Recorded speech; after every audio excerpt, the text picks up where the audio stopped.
জোর করে তৃণমূলে যোগদান করানো হয়েছে। ফের পদ দিয়ে আস্থা রেখে বিজেপিতে ফিরলেন পঞ্চায়েত সদস্য।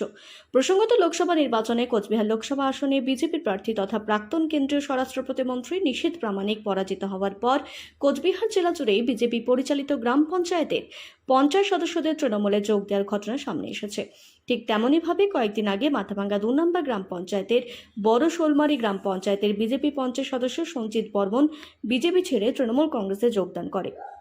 তবে আজ প্রাক্তন কেন্দ্রীয় স্বরাষ্ট্র প্রতিমন্ত্রী নিশীথ প্রামাণিকের হাত ধরে আবারও ঘাসফুল ছেড়ে পদ্মফুলে ফিরলেন সঞ্জিত বর্মন। পদ্মফুলে ফিরেই সঞ্জিত বর্মন অভিযোগ করে বলেন, জোর করে তৃণমূলে যোগদান করানো হয়েছে। তবে দীর্ঘদিন থেকেই বিজেপি দলের সঙ্গে যুক্ত রয়েছি, তাই তৃণমূল কংগ্রেসে যোগ দিয়েও মন সায় দেয়নি।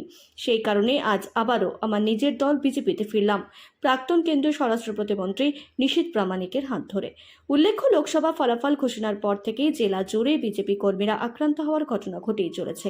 আর এই আক্রান্ত কর্মীদের সঙ্গে দেখা করে পাশে থাকার আশ্বাস দিয়েছেন নিশীথ প্রামাণিক। সঞ্জিতা, কি হয়েছিল? আপনি তৃণমূলে কেন গেছিলেন বা কি হয়েছিল? আজকে কি হলো? আমাকে রাস্তা থেকে তুলে নিয়ে যায়। হ্যাঁ, তুলে নিয়ে যাওয়ার পরে আমাকে রাজ্যটা ওরা বলে ওই দল ছেড়ে দিয়ে আমাদের দলে তোমার যোগদান দিতেই হবে। তারপরে বাকিটা আমরা আবার কী করলাম, হোটেল থেকে আমরা আবার অন্য জায়গায় আমরা দুটা পঞ্চায়েত আমরা সরে যাই। সরে যাওয়ার পরে তারপরে আবার আমাদের ধরে নিয়ে আসার পরে সেদিনই রাত্রিবেলা আমাদের দুজনকে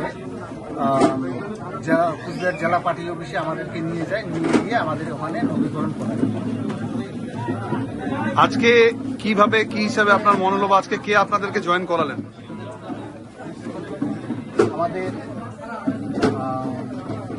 নিশীথ প্রামাণিক, নিশীথ দায়, আমাদের প্রধান জেলার সুকুমার রায়, এই সবাই মিলে আমাকে আবার এই পার্টিতে যোগদান করেছে। আপনার মনটা কি বিজেপির দিকে ছিল না কি আপনি নিজের থেকে কিছু? আমি দীর্ঘদিন থেকে যেহেতু আমি বিজেপি করে যাচ্ছি, হ্যাঁ, কিন্তু হঠাৎ করে আবার অন্য এক ঘরে যাব, এটা মানে আমার মানে ভিতর থেকে মেনে নিচ্ছে না। আপনার নাম? আমার নাম সঞ্জিত বর্মন। আপনার গ্রাম পঞ্চায়েত? আমি নিজেই গ্রাম পঞ্চায়েত বড় শোলমারি। আপনাকে অনেক অনেক ধন্যবাদ সঞ্জিত।